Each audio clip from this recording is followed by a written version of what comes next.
ತುಂಬಾ ಒಳ್ಳೆ ಕೆಲಸ ಮಾಡ್ತಾ ಇದಾರಣ್ಣ ಇವರು. ಪಾಪ ಬಿಜಾಪುರದಿಂದ ಬಂದವ್ರ ನಮ್ಗೋಸ್ಕರ. ರೇಡಿಯೇಟರ್ ಕರೆಕ್ಟ್ ಆಗಿ ಇದೆ, ಅದಕ್ಕೆ ನೋ ಅಬ್ಜೆಕ್ಷನ್. ಬಟ್ ಆದ್ರೆ ಇಲ್ಲಿ ಕೂಲೆಂಟ್ ಕೊಟ್ಟಿರೋದು ನನಗೆ ಮೋಸ್ಟ್ಲಿ ಇದು ಕರೆಕ್ಟ್ ಅನ್ಸ್ತಾ ಇಲ್ಲ. 5.5 ಇರೋರ್ಗೆ ಇನ್ನೊಂಚೂರು ಚೆನ್ನಾಗಿ ಇನ್ನೂ ಕಾಲ್ ಇಟ್ಕುತ್ತೆ ಅಲ್ವಾ.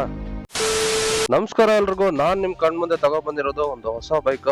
ಆಕ್ಚುಲಿ ಈ ಗಾಡಿನ ನೋಡಿದವರೆಲ್ಲಾನು ಫಸ್ಟ್ ಇದನ್ನ ಹಂಟರ್ ಅಂತ ಹೇಳಿ ಕರೀತಾರೆ. ಸೊ ಇದು ಯಾವ್ದೇ ಕಾರಣಕ್ಕೂ ಹಂಟರ್ ಅಲ್ಲ. ಸೊ ಈ ಗಾಡಿ ಹೆಸರು ಬಂದು XSR 155cc ಗಾಡಿ ಇದಾಗಿರುತ್ತೆ. ಸೊ ಇದು ಯಮಹಾ ಕಂಪನಿದು ಬೈಕ್. ನ ನೋಡ್ತಾ ಇದ್ದಂಗೆ ನಿಮ್ಗೆ ಗೊತ್ತಾಗ್ಬಿಟ್ಟಿರುತ್ತೆ ಇದು ಯಾರ್ಗೆ ಕರೆಕ್ಟ್ ಆಗಿ ಸೂಟ್ ಆಗುತ್ತೆ ಅಂತ ಹೇಳಿ. ನೀವು ಗೆಸ್ ಮಾಡಿದ್ದು ಕರೆಕ್ಟೇನೆ. ಇದು ಶಾರ್ಟ್ ರೈಡರ್ಸ್ ಗೆ ತುಂಬಾ ಅಂದ್ರೆ ತುಂಬಾ ಚೆನ್ನಾಗಿರುತ್ತೆ ಗಾಡಿ. ಇದು ವೆಯ್ಟ್ ವಿಚಾರಕ್ಕೆ ಬಂದ್ರೆ ಅಷ್ಟೊಂದು ನಿಮ್ಗೆ ವೆಯ್ಟ್ ಕೂಡ ಅನ್ಸೋದಿಲ್ಲ. 155cc ಇರೋದ್ರಿಂದ ಇದು ನಿಮ್ಗೆ ವೆಯ್ಟ್ ಲೆಸ್ ತರ ಫೀಲ್ ಆಗುತ್ತೆ. ಓಡಿಸ್ಬೇಕಾದ್ರೂ ಅಷ್ಟೇನೆ, ಶಾರ್ಟ್ ರೈಡರ್ಸ್ ಹ್ಯಾಂಡಲ್ ಮಾಡ್ಬೇಕಾದ್ರೂ ಅಷ್ಟೇನೆ. ಫ್ರಂಟ್ ಅಲ್ಲಿ ಬಂದ್ರೆ ನಮ್ಗೆ USD ಫೋಕ್ಸ್ ಸಸ್ಪೆನ್ಷನ್ ಕೊಟ್ಟಿರುವಂತದ್ದು ಫ್ರಂಟ್ ಅಲ್ಲಿ.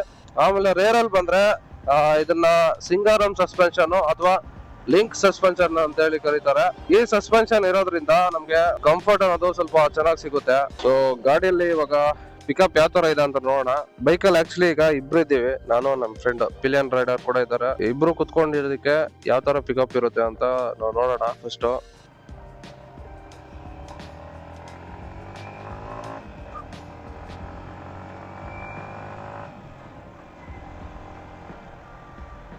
ಓಕೆ, ಇನಿಷಿಯಲ್ ಪಿಕಪ್ ಕೂಡ ಅಷ್ಟೇನೆ ತುಂಬಾ ಚೆನ್ನಾಗಿದೆ.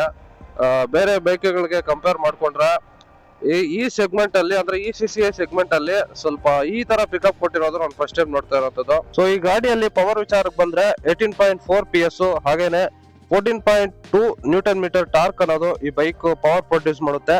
ಇದರಿಂದನೇ ಇನಿಷಿಯಲ್ ಪಿಕಪ್ ಈ ಗಾಡಿಯಲ್ಲಿ ಇಷ್ಟೊಂದು ಚೆನ್ನಾಗಿರೋದು. ಈ ಗಾಡಿದು ಕರೆಕ್ಟ್ ಆಗಿ ಪ್ರೈಸ್ ಎಷ್ಟಾಗುತ್ತೆ ಅನ್ನೋದು ನಿಮ್ಗೆ ಲಾಸ್ಟ್ ಅಲ್ಲಿ ಹೇಳ್ತೀನಿ. ಅದಕ್ಕೆ ಯಾರೋ ಸ್ಕಿಪ್ ಮಾಡಿದಿರಾ ವಿಡಿಯೋನ ಕೊನೆವರೆಗೂ ನೋಡಿ, ಅವಾಗಷ್ಟೇ ನಿಮ್ಗೆ ಈ ಗಾಡಿ ಬಗ್ಗೆ ಫುಲ್ ಇನ್ಫಾರ್ಮೇಶನ್ ಗೊತ್ತಾಗೋದು. ಗಾಡಿ ಮೈಲೇಜ್ ಅರೌಂಡ್ 45 ವರೆಗೂ ಕೊಡುತ್ತೆ ಅಂತ ಹೇಳ್ತಾ ಇದಾರೆ. ಬಟ್ ಡಿಪೆಂಡ್ಸ್ ಅಪಾನ್ ನೀವು ಯಾವ ತರ ರೈಡ್ ಮಾಡ್ತೀರಾ ಗಾಡಿನ ಅನ್ನೋದ್ರ ಮೇಲೆ ಡಿಪೆಂಡ್ ಆಗಿರುತ್ತೆ. ಅದಾದ್ಮೇಲೆ ಇದರಲ್ಲಿ ಫ್ಯೂಯಲ್ ಟ್ಯಾಂಕ್ ಕೆಪಾಸಿಟಿ ಬಂದು ಓನ್ಲಿ 10 ಲೀಟರ್ಸ್ ಅಷ್ಟೇ ಕೊಟ್ಟಿರೋದು. ಮೈನಸ್ ಪಾಯಿಂಟ್ ಅಂತಾನೆ ಹೇಳ್ಬೋದು. ಯಾಕಂದ್ರೆ 10 ಲೀಟರ್ ಸ್ವಲ್ಪ ಎಲ್ಲಾದ್ರೂ ಲಾಂಗ್ ರೈಡ್ಸ್ ಗೆ ಹೋದ್ರೆ ಸ್ವಲ್ಪ ಕಷ್ಟ ಆಗುತ್ತೆ ಅಂತ ನನ್ನ ಒಪಿನಿಯನ್. ತುಂಬಾ ಒಳ್ಳೆ ಕೆಲಸ ಮಾಡ್ತಾ ಇದೀರಣ್ಣ. ಸ್ವಲ್ಪ ಸೈಡ್ ಅಲ್ಲಿ ಹಾಕಿ, ರೋಡ್ ಅಲ್ಲಿ ಬೇಡ.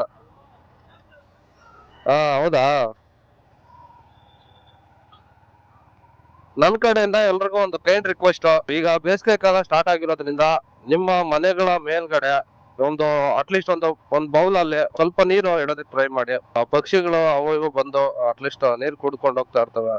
ಈ ಬಿಸಿಲಲ್ಲಿ ನಮ್ಗೆ ತಡ್ಕೊಳಕ್ ಆಗ್ತಾ ಇಲ್ಲ ಅಂತದ್ದು ಅವಕ್ಕೆ ಯಾರು ಕೇಳೋರು ಕೂಡ ಇರೋದಿಲ್ಲ. ಸೊ ಹಂಗಾಗಿ ಅದಕ್ಕೇನೆ ಎಲ್ರು ಈ ತರ ಮಾಡಿ ಅಂತ ಹೇಳ್ತಾ ಇದೀನಿ. ಈ ಗಾಡಿದು ಸ್ಪೆಸಿಫಿಕೇಶನ್ಸ್ ಬಗ್ಗೆ ಮಾತಾಡೋದಾದ್ರೆ, ಈ ಗಾಡಿಯಲ್ಲಿ ಡ್ಯುಯಲ್ ಚಾನಲ್ ABS ನ ಪ್ರೊವೈಡ್ ಮಾಡಿದ್ದಾರೆ ಯಮಹಾ ಕಡೆಯಿಂದ. ಈ ಗಾಡಿ ನಮ್ಗೆ 135 ವರೆಗೂ ರೀಚ್ ಆಗುತ್ತೆ ಟಾಪ್ ಸ್ಪೀಡ್ ಅಂತ ಹೇಳಿ ಶೋರೂಮ್ ಕಡೆಯಿಂದ ಕನ್ಫರ್ಮ್ ಮಾಡಿದ್ದಾರೆ. ಆಕ್ಚುಲಿ ನಾನು ಇವಾಗ ಏನ್ ಟಾಪ್ ಸ್ಪೀಡ್ ಏನ್ ಚೆಕ್ ಮಾಡೋದಿಲ್ಲ, ಸುಮ್ನೆ ಒಂದು ಓವರ್ ವ್ಯೂ. ಅಂದ್ರೆ ಈಗ ಈ ಬೈಕ್ ಬಗ್ಗೆ ಸಾಕಷ್ಟು ಜನರಿಗೆ ಗೊತ್ತಿರೋದಿಲ್ಲ. ಒಂದು ಗಾಡಿನ ತಗೊಬೇಕು ಅಂದ್ರೆ ಅದ್ರ ಬಗ್ಗೆ ನೀಟಾಗಿ ಸರ್ಚ್ ಮಾಡ್ತಾರೆ, ಇನ್ಸ್ಪೆಕ್ಷನ್ ಮಾಡ್ತಾರೆ.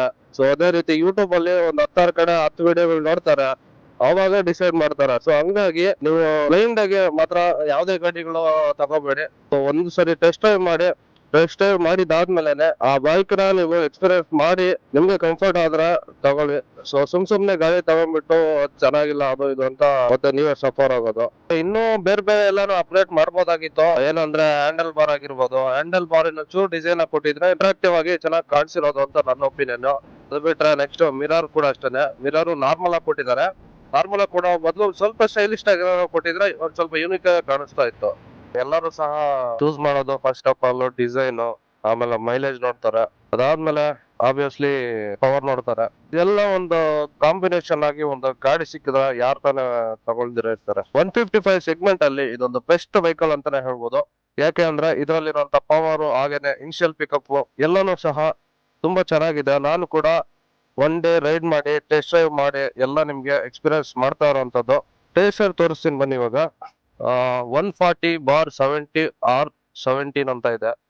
ಸೊ ಇದ್ರದ್ದು ಸೈಜ್ ನೀವೇ ಅರ್ಥ ಮಾಡ್ಕೋಬಹುದು ಎಷ್ಟಿದೆ ಅಂತ. ಆಕ್ಚುಲಿ ಇದರಲ್ಲಿ ಅಲಾಯ್ವಿನ ಕೊಟ್ಟಿದ್ದಾರೆ. ರೇರು ಅಷ್ಟೇನೆ, ಫ್ರಂಟ್ ಅಷ್ಟೇನೆ. ಇದು ಬಂದು ಆಕ್ಚುಲಿ ಟ್ಯೂಬ್ಲೆಸ್ ಟೈರ್ಸ್ ಆಗಿರುತ್ತೆ, ಯಾವ್ದೇ ರೀತಿ ಟ್ಯೂಬ್ ಇರುವಂತದ್ದಲ್ಲ. ಸುಮ್ನೆ ಒಂದ್ ಸ್ವಲ್ಪ ಕ್ರೂಸ್ ಮಾಡಿ ನೋಡೋಣ ಇವಾಗ.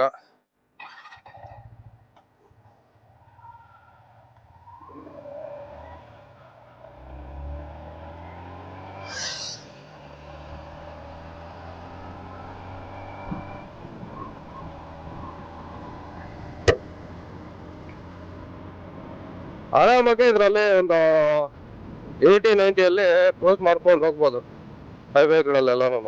ಬಟ್ ಆದಷ್ಟು ಇದರಲ್ಲಿ ಸ್ಪೀಡಿಂಗ್ ಸ್ವಲ್ಪ ಕಮ್ಮಿ ಇದ್ರೆ ನಿಮ್ ಕೈಗೆ ಸಿಗೋದು ಗಾಡಿ.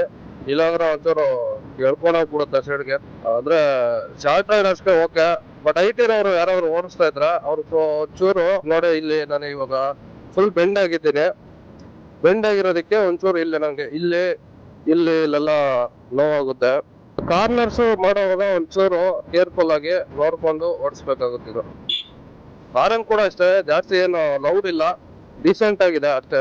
ಡಬಲ್ ಹಾರನ್ ಏನು ಪ್ರೊವೈಡ್ ಮಾಡಿಲ್ಲ ಇದ್ರಲ್ಲಿ, ಹಂಗಾಗಿ ಸ್ವಲ್ಪ ಡೀಸೆಂಟ್ ಆಗಿದೆ ಅಷ್ಟೇನೆ. ಇದ್ರಲ್ಲಿ ಏನಂದ್ರೆ ಲಾಂಗ್ ಟೂರಿಂಗ್ ಏನಾದ್ರು ಮಾಡ್ತೀರಾ ಅಂತಂದ್ರೆ, so rider as well as pillion ಅಷ್ಟೇನೆ ಸ್ವಲ್ಪ ಕಂಫರ್ಟ್ ವೈಸು ಚೆನ್ನಾಗಿದೆ. ಬಟ್ ತುಂಬಾ ಅಂದ್ರೆ ತುಂಬಾ ಲಾಂಗ್ ನೀವು ಮಾಡಿದಾಗ ಸ್ವಲ್ಪ ರೆಸ್ಟ್ ಮಾಡ್ಕೊಂಡು ಅಲ್ಲಲ್ಲಿ ಗ್ಯಾಪ್ ಕೊಟ್ಕೊಂಡು ಹೋಗ್ಬೇಕಾಗುತ್ತೆ. ಕಂಫರ್ಟ್ ವಿಚಾರದಲ್ಲಿ ಮಾತ್ರ ನೋ ಕಾಂಪ್ರಮೈಸ್ ಅಂತ ಹೇಳ್ಬೋದು. ಈಗ ಈ ಬೈಕ್ದು ಎಕ್ಸಾಸ್ಟ್ ನೋಟ್ ಕೇಳೋಣ ಯಾವ ತರ ಇದೆ ಸೌಂಡ್ ಅಂತ. ಇಗ್ನಿಷನ್ ಆನ್ ಮಾಡ್ತಾ ಇದ್ದೀನಿ. ಆನ್ ಮಾಡಿದ ತಕ್ಷಣ ನಮ್ಗೆ ಈ ತರ ಡಿಸ್ಪ್ಲೇ ಅನ್ನೋದು ನೋಡೋದಿಕ್ ಸಿಗುತ್ತೆ. ಈಗ ಸ್ಟಾರ್ಟ್ ಮಾಡಿ ಎಕ್ಸಾಸ್ಟ್ ನೋಟ್ ಕೇಳಿಸ್ತೀನಿ ನಿಮ್ಗೆ ಯಾವ ತರ ಇದೆ ಅಂತ.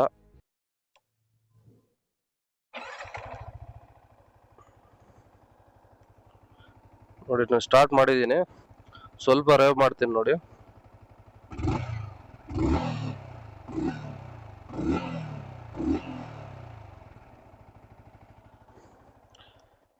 ಈ ಗಾಡಿಯಲ್ಲಿ ಇಷ್ಟ ಆಗಿದ್ದೆ ನನ್ಗೆ ಎಕ್ಸಾಸ್ಟ್ ಎಷ್ಟು ಸ್ಮೂತ್ ಆಗಿದೆ ಅಂತಂದ್ರೆ, ಗಾಡಿ ಮೇಲೆ ಹೋಗ್ತಾ ಇದ್ರೆ ಇನ್ನೂ ಸ್ವಲ್ಪ ದೂರ ಹೋಗ್ಬೇಕು ಅನ್ಸುತ್ತೆ, ಅಷ್ಟು ಸ್ಮೂತ್ ಆಗಿದೆ. ಅದಾದ್ಮೇಲೆ ಯಮಹಾ ಅಂತ ಇಲ್ಲೊಂದು ಅವ್ರ ಲೋಗೋ ಕೊಟ್ಟಿದ್ದಾರೆ. ಇಲ್ಲಿ XSR 155 ಅಂದ್ರೆ XSR 155cc ಇಂಜನ್ ಅಂತ ಹೇಳಿ ಇಲ್ಲಿ ಮೆನ್ಷನ್ ಮಾಡಿರೋಂಥದ್ದು.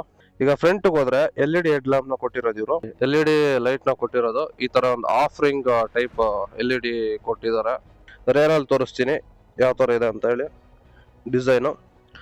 ನೋಡಿ ರೇರ್ ಅಲ್ಲಿ ಸೇಮ್ ಆಲ್ಮೋಸ್ಟ್ ಈಗ ಸ್ವಲ್ಪ ಡಿಫ್ರೆನ್ಸ್ ಇರುತ್ತೆ ಏನೋ ಅಂಟಾರ್ಗು ಇದಕ್ಕೆ ಸ್ವಲ್ಪ ಲುಕ್ಸ್ ವೈಸ್. ಗಾಡಿಯಲ್ಲಿ ಇನ್ನೊಂದು ಮೈನ್ ವಿಚಾರ ನಿಮ್ಗೆ, ಈಗ ನೋಡಿ ರೇಡಿಯೇಟರ್ ಇಲ್ಲಿ ಕೊಟ್ಟಿದಾರ, ರೇಡಿಯೇಟರ್ ಕರೆಕ್ಟ್ ಆಗಿ ಇದೆ, ಅದಕ್ಕೆ ನೋ ಅಬ್ಜೆಕ್ಷನ್. ಬಟ್ ಆದ್ರೆ ಇಲ್ಲಿ ಕೂಲೆಂಟ್ ಕೊಟ್ಟಿರೋದು ನನಗೆ ಮೋಸ್ಟ್ಲಿ ಇದು ಕರೆಕ್ಟ್ ಅನಿಸ್ತಾ ಇಲ್ಲ. ಸೊ ಇದೊಂದು ಚೂರು ಎಲ್ಲಾದ್ರೂ ಮೇಲ್ಗಡೆ ಏನಾದ್ರು ಅಡ್ಜಸ್ಟ್ ಮಾಡಿ ಕೊಟ್ಟಿದ್ರೆ ಚೆನ್ನಾಗಿರೋದು ಅಂತ ನನ್ನ ಒಪಿನಿಯನ್. ಈಗ ನಮ್ಮ ಫ್ರೆಂಡ್ ಬಂದ್ಬಿಟ್ಟು ಕುತ್ಕೊಂತಾರೆ, ಅವ್ರ ಹೈಟ್ ಎಷ್ಟು ಅಂತ ಕೇಳೋಣ ಬನ್ನಿ. ಎಷ್ಟು ಬ್ರೋ ನಿಮ್ಮ ಹೈಟು? 5.4. ಈಗ ಅವ್ರು ಕುತ್ಕೊಂತಾರೆ ಗಾಡಿ ಮೇಲೆ, ಅವ್ರಿಗೆ ಕಾಲ್ ಎಷ್ಟು ಇಟ್ಕುತ್ತೆ ಅನ್ನೋದು ನೀವೇ ನೋಡ್ರಿ. 5.4 ಅಲ್ವಾ? ನೋಡಿ ಆಲ್ಮೋಸ್ಟ್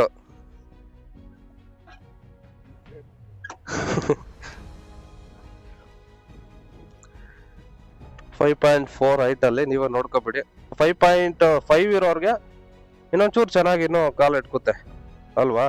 ಎಷ್ಟು ದಿನ ಆಯ್ತು ತಗೊಂಡು ಗಾಡಿನ? ಡಿಸೆಂಬರ್ 1 ಹೋದ ವರ್ಷ, ಅಂದ್ರೆ 2025. ಸೊ ಏನಾದ್ರು ಇಶ್ಯೂ ಫೇಸ್ ಮಾಡಿದ್ರಾ ಗಾಡಿಲಿ? ಚೆನ್ನಾಗಿದೆ, ಓವರ್ ಆಲ್ ಪರ್ಫಾರ್ಮೆನ್ಸ್ ಎಲ್ಲ ಚೆನ್ನಾಗಿದೆ. ಹೌದು, ನಿಮ್ಮ ಹೈಟಿಗೆ ಆಬ್ವಿಯಸ್ಲಿ ಮ್ಯಾಚ್ ಆಗುತ್ತೆ. ಇನ್ನೂ ಸ್ವಲ್ಪ ಕಮ್ಮಿ ಇರೋರ್ಗೆ ಸ್ವಲ್ಪ ಒಂದ್ ಕಾಲಲ್ಲಿ ಮ್ಯಾನೇಜಬಲ್ ಮಾಡ್ಕೋಬೋದಲ್ವಾ? ಹೌದು, ಒಂದು ಎಕ್ಸಾಂಪಲ್ ಗೊತ್ತಾಗ್ಲಿ ಅಂತ ಹೇಳಿ ನಾನು ಈ ತರ ಹೈಟ್ ಮೆಜರ್ಮೆಂಟ್ ತೋರಿಸಿದ್ದು. ಬೈಕ್ ನ ರಿವ್ಯೂ ಮಾಡೋದಕ್ಕೆ ಕೊಟ್ಟಿರೋ ನಮ್ಮ ಫ್ರೆಂಡ್ಗೆ ಥ್ಯಾಂಕ್ಸ್ ಹೇಳ್ಕೊಂಡು, ಇವರು ಪಾಪ ಬಿಜಾಪುರದಿಂದ ಬಂದವ್ರೆ ನಮ್ಗೋಸ್ಕರ ಬೈಕ್ ರಿವ್ಯೂ ಮಾಡಿ ಬ್ರೋ ಅಂತ ಹೇಳಿ. ಹೆಂಗ ಬ್ರೋ, ಥ್ಯಾಂಕ್ಸ್ ಬ್ರೋ ರಿವ್ಯೂ ಮಾಡೋದಕ್ಕೆ ಕೊಟ್ಟಿದ್ದಕ್ಕೆ. ಈ ಗಾಡಿ ನಿಜವಾಗ್ಲೂ ಯಾರಿಗೂ ಅಷ್ಟೊಂದು ಐಡಿಯಾ ಇರೋದಿಲ್ಲ. ಸೊ ಒನ್ಸ್ ನೀವು ಟೆಸ್ಟ್ ಡ್ರೈವ್ ಮಾಡಿ ನೋಡಿ, ನಿಮ್ಗೆ ಇಷ್ಟ ಆದ್ರೆ ಬುಕ್ ಮಾಡ್ಕೊಬಿಡಿ ಅಷ್ಟೇ.